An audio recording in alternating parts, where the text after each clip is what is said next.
temperatures below zero in Texas, an inexplicable phenomenon, even to the winter standards of 1837.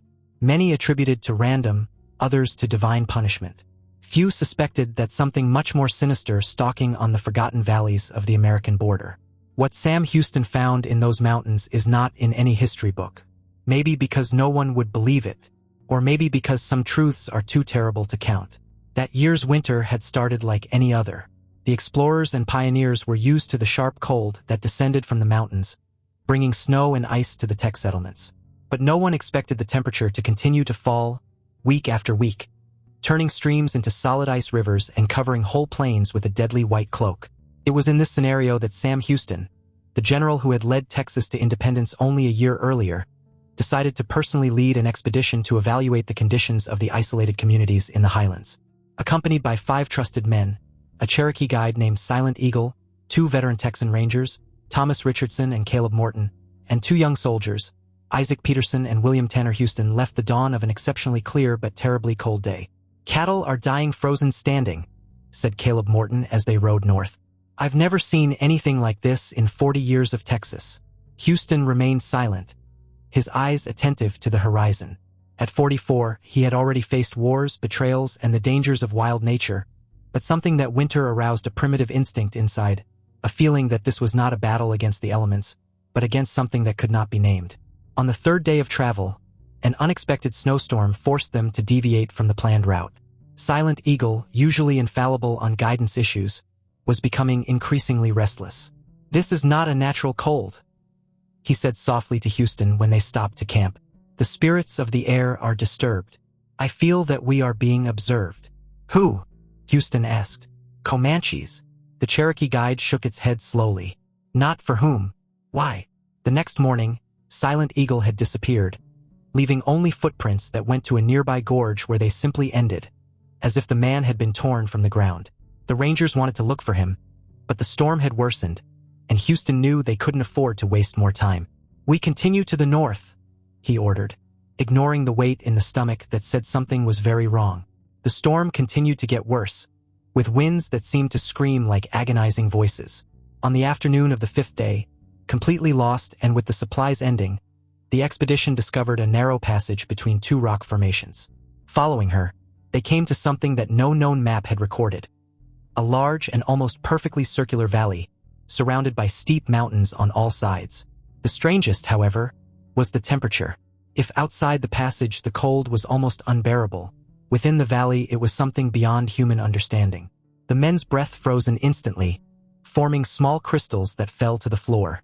The trees were covered not only of snow, but of a thick ice layer that made them look like crystal statues. The silence was absolute, almost supernatural. "My God, Houston," Thomas whispered. "What place is this?" Before he could answer, Houston saw something in the distance, a dark structure contrasting with the immaculate whiteness. A cabin partially covered with snow, but unmistakably made by human hands. "It seems that we are not the first to find this valley," said Houston, trying to keep his voice steady. "Let's check. We may find shelter." As they approached the cabin, the feeling of discomfort grew. There were no footprints in the snow, no smoke coming out of the chimney, just an oppressive silence and that lonely structure, like an anomaly in the perfect landscape. The door was unlocked, and Houston was the first to enter, his hand firmly on his revolver. The interior was cold, but not as cold as the outside. A thin layer of ice covered everything: the rustic furniture, the wooden walls, even the dishes on the small table. It was as if the cabin was in a hurry and left to freeze slowly inside. "Look for anything useful," Houston ordered. "Wood, food, extra blankets. And see if there are some sign of those who lived here." As the men searched the place, Houston noticed something on the table. A leather cover book, partially covered by a thin layer of ice. As they approached the weak light that entered the window, he saw that it was a diary. On the cover, a name was recorded: Donner Reed Expedition, James F. Reed Notes, 1846. Houston frowned. 1846? This is 9 years in the future. Thinking he had read incorrectly, he approached the Book of Light again. There was no mistake. The diary was dated 1846, almost a decade ahead. "General," said Isaac, the youngest in the group, "we found something strange in the basement." Houston carefully deposited the diary in his coat and followed the young soldier to a trapdoor on the cabin floor. A wooden staircase led to a small space excavated on the earth. And there, illuminated by Isaac's flashlight, were 3 perfectly preserved bodies on the ice. They were not decomposed, nor did they seem to have suffered violence. They were simply frozen, as if they had fallen asleep and never awake. His expressions were serene, but his eyes, still open, contained an indescribable terror. "We will need more wood," Houston said, controlling the tremor in his voice. "Light the fire in the fireplace. Tonight we'll sleep here, and tomorrow we will try to find a way out of this valley." While the men worked to warm the cabin, Houston retired to a corner and opened the mysterious diary. The first pages contain details about the formation of the Donneread expedition, a group of pioneers planning to travel to California in 1846. Houston vaguely knew James Reed, an Illinois businessman with ambitions to settle in the West. But how could your diary be here, dated an expedition that had not yet happened? The following pages counted on the initial journey, worldly details about supplies and miles traveled. So, in the middle of the diary, writing changed. It became irregular, almost frantic. November 12th. We lost our way. The snow started early this year. We found a valley that was not on any map. It seemed to offer protection against the storm, but now I fear it was our biggest mistake. The cold here is different, not natural. The children got sick first. Then the elderly are white and their voices change. Houston turned the page, feeling a chill that had nothing to do with the temperature. November 15th. There is something in this valley. Something old. It is not the cold that kills, that is what brings the cold. I saw it today watching our camp of the mountain slope. A pale figure, almost translucent, but with black eyes like deep back wells. Ice cream. The following pages describe the growing horror as members of the expedition began to succumb to the cold, not dying, Reed explained, but becoming servants of the thing that inhabited the valley. Writing became increasingly difficult to decipher, as if the author's hands trembled uncontrollably, or as if writing in the absolute dark. December 3rd. I found diaries of others. So many others. This is a trap. It's been for centuries. The thing, the winter, as some have called him, attracts lost travelers and feeds on them, not from their bodies but of their warmth, their life, and then uses them to attract more. An endless cycle. The final entry of the diary, dated December 4th, was just a line. "He knows I know. It's coming. If you're reading this, run away." The rest of the diary was blank except for the last page, where a single sentence was written in a completely different handwriting, irregular, angular, almost inhuman. "Even men's leaders should bend to the eternal winter." Houston closed the diary, feeling suddenly observed. As he raised his eyes, he saw the other men gathered around the fire, who burned weakly despite the amount of wood. "General," Caleb called, "there's something wrong with this fire. It doesn't warm. It's like the heat is being suggy somewhere." That night, while the others slept in a restless sleep, Houston remained awake, rereading the diary to the weak light of the dying fireplace. There were more notes spread over the bank's dates, names, primitive designs of the creature that Reed called the Winter, and something more disturbing, a pattern. The entity did not attack randomly. He chose a leader, the strongest of the group, and isolated him, offering a pact. Power over the cold in exchange for guiding others to the valley. Reed had refused, and apparently paid the price. A noise in the window drew Houston from his thoughts. He turned quickly, his hand on the revolver, just to see a face pressed against the frozen glass, the silent eagle's face, the missing guide. But there was something terribly wrong. His skin was pale like snow, his eyes completely white, and when he opened his mouth to speak, Houston saw that his tongue had become a mass of ice crystals. "Come out, Houston," said the voice, who no longer sounded like that of Silent Eagle. It was deep, old, with an echo that seemed to come from far away. "Let's talk, you and me." From leader to leader, Houston retreated instinctively. He looked at his sleeping men and then to the diary in his hands. Then, making a decision, he put on his heavier coat and silently opened the cabin door. The cold hit him like a physical wall, stealing the air of his lungs. In the center of the snow-covered patio was the figure that once had been Silent Eagle, completely still, like a statue carved in ice. "You are stronger than the others." The voice has come, now seeming to come from all directions. More hot. The warmth of a true leader is a rare banquet. What do you want? Houston asked, his hand still firm in the revolver, although he suspected bullets did little against what he faced. A laugh like the ice snap echoed through the valley. I want what I always wanted. Expanding my domain. This is worth. It's too small for something as old as me. Houston took a step back. You're stuck here. Temporarily, the voice answered, until I find the right host. Someone hard enough to carry my cold beyond these mountains. Someone like the great General Sam Houston. A white mist began to form around the frozen figure of Silent Eagle, condensing, taking shape. What materialized has made Houston retreat another step. It was vaguely humanoid, but made entirely of translucent ice. Inside him, Houston could see darker forms, as if bodies were preserved inside, their frozen expressions in silent shouts. And in its center, where there should be a heart, a bluish light, cold like the most distant stars. Imagine, Houston, the creature whispered, the power that could be yours, control over your own winter, your frozen enemies where they are. The Mexico, the northern states, all bowing to your command. All you need to do is let a little of me enter. The creature extended a crystalline hand. The snow around him began to dance, forming hypnotic patterns. Or, he continued, you can refuse like so many before you, staying here, slowly freezing with your men, until despair forces you to reconsider. Until, like Reed and others, you beg for death or transformation. Houston felt an intense cold spreading through his body, not just physical, but something deeper, as if the very heat of his soul was being drained. For a moment, the creature's offer seemed almost tempting. Power over winter itself. The Mexican army frozen in its camps, borders protected by impenetrable storms. He shook his head, trying to lighten his thoughts. Had already faced temptations before: power, wealth, revenge. This was just one more, although dressed in a more supernatural form. You read minds, said Houston, gaining time as his mind worked furiously. You know what we want, what we fear. The creature leaned the head, a strangely human gesture for something so alien. I read the warmth of life, the essence. Thoughts are just ripples on the surface. Houston remembered the pages of the diary. Reed had mentioned other diaries, other victims, and a cycle. If this thing was stuck in the valley for so long, there should be a reason. Why do you need me? Asked. If it's so powerful, why can't you just get out of this valley? A silvo escaped the creature, as vapor freezing instantly. Limits, borders. The same reason you, human, need boats to cross the ocean. I need a vehicle, a host strong enough to carry the eternal winter beyond these mountains. Houston noticed something at that moment.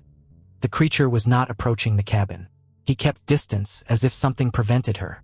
The fire, maybe? No, it was very weak. Something more in the cabin. The bodies in the basement, perfectly preserved, but not transformed as a silent eagle. Protected in some way. And the diary. A warning deliberately left, not by Reed in 1846, but for someone wanting to interfere with the cycle. Someone wanting to break the winter prison. What if I refuse? Houston asked.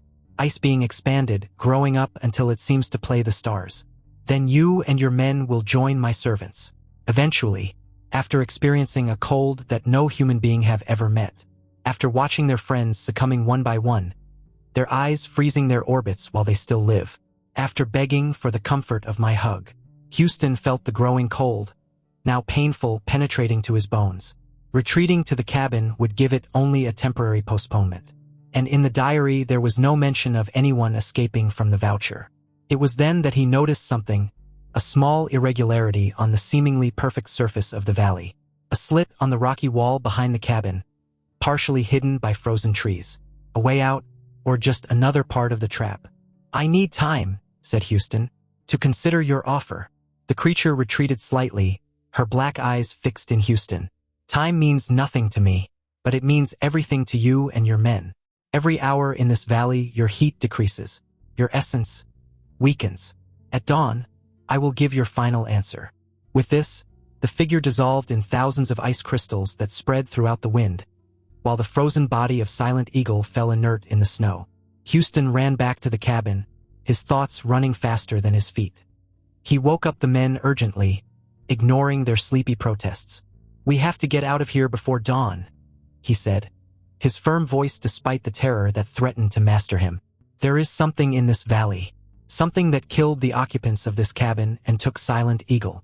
Quickly, he explained what he had discovered, omitting the part about the daily coming from the future, knowing that this would only generate more skepticism.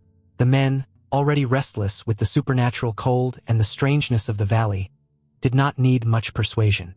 "We don't have enough food," Thomas argued, "and without the guide, how will we find the way back?" "I saw a passage on the rocky wall behind the cabin," said Houston. "It can be our only chance."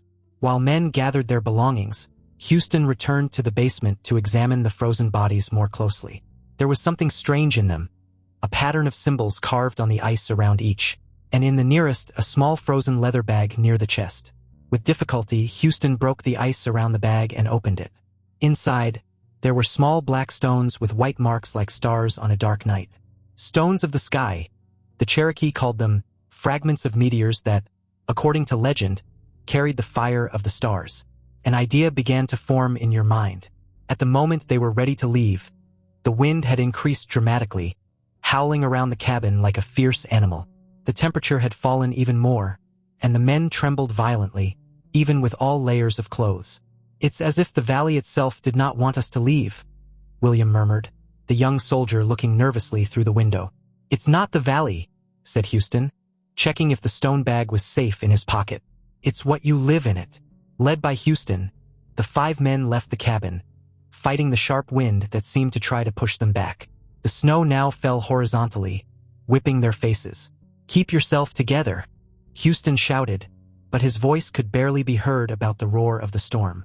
As they advanced painfully toward the slit Houston had spotted, shadows began to emerge on the outskirts of his vision human figures, but with wrong, inhuman movements. The servants of winter, approaching slowly, surrounding them. "Faster," Houston ordered, pulling his revolver, although he knew it would be useless against such creatures. That's when Isaac, a few steps back, shouted. Houston turned in time to see the young soldier being dragged into darkness for something that looked like a man but moved like frozen water. "Isaac!" shouted Caleb, trying to go back to help, but Houston held him. "It's too late. We have to continue or we'll all end up like him." The figures were closer now, visible even through the snow-curtained dozens of them, some in military uniforms of past eras, some in skin clothes, all in the same deadly pallor and empty white eyes. And in their center, larger and more terrible, the creature of ice, its bluish light pulsing with a cold fury. "Do you think you can escape, Sam Houston?" Through the voice of the eternal winter. "No one leaves my valley without my permission. No one." With a gesture of his crystalline hand, a gust of cold wind hit the group, knocking down William and almost taking Thomas. The cold was now so intense that Houston could barely breathe, every inspiration like knives on his lungs. 20 steps to the slit. 15.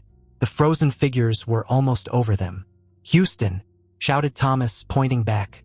Caleb was on his knees in the snow, his eyes starting to get the same milky white as the winter servants. It's skin with the onset of extreme cold burns. "Go!" shouted Caleb, using his last strength to draw his rifle and shoot the approaching figures. "Find the exit." Houston hesitated only for a second, before pushing Thomas and William toward the slit, now only 10 steps away. Caleb's shots echoed through the valley, causing no damage to ice creatures, but apparently delaying them. With one last effort, Houston and the remaining 2 rangers reached the slit, a narrow opening in the solid rock, almost invisible at a distance. Thomas was the first to enter, followed by William. Houston was about to follow when he felt an icy hand grabbing his ankle. Looking down, he saw a half-buried figure in the snow. It was the frozen body of Silent Eagle, now animated as a terrible puppet. "Stay, Houston," came the winter's voice through the Cherokee guide's blue lips. "Accept my gift. Become more than human." With a desperate movement, Houston pulled the black stones from his pocket and threw them to the ground around the being holding his ankle. To his surprise and relief, the stones began to shine with intense heat to contact the snow, melting it instantly and causing the creature to retreat with a silvo of pain. Taking advantage of the moment, Houston broke free and plunged into the crack, while behind him the roar of fury of the eternal winter shook his own mountains. The passage was narrow and dark, but surprisingly free of snow and ice. Houston could hear Thomas and William in front of him, his panting breaths echoing on the stone walls. Behind him, Sounds of something trying to force entry into the slit scratches, beats, and that inhuman voice now reduced to a furious whisper. "You can't escape me forever, Houston. Our meeting just started." After what seemed like an eternity crawling in the darkness, Houston saw light ahead, the exit of the passage. Emerging on the other side, he found himself on a soft, snow-covered slope, but with a shiny sun and a wind that, though cold, seemed almost warm compared to the horror of the valley. Thomas and William were waiting for him, his faces showing relief as he saw him emerge alive. "What was that, General?" asked William, still tremendously. Houston looked back, to the opening of which he had just escaped, now nothing more than an insignificant slit on the face of the mountain. "Something that should never have been discovered," he replied. "Something I hope never find again." With the scarce and without map supplies, the journey back was arduous. But 3 days later, the survivors found a patrol of Texan Rangers that escorted them back to civilization. Houston never mentioned the true horror of the valley in any official report, just by attributing the deaths of Isaac, Caleb, and Silent Eagle to extreme conditions and accidents on the ground. But in the following years, during the particularly severe winters, Houston occasionally imagined hearing that voice whispering in the gusts of cold wind, promising power, threatening to return. And on darker nights, he dreamed of empty white eyes and a pulsating blue light in the center of a crystalline ice. Only one thing was certain. Somewhere in the Texas mountains, a valley remained eternally frozen, waiting for more lost travelers. And at the center of this valley, an old entity continued to observe, plan, wait for the next leader strong enough to carry the eternal winter beyond the ends of his mountainous prison.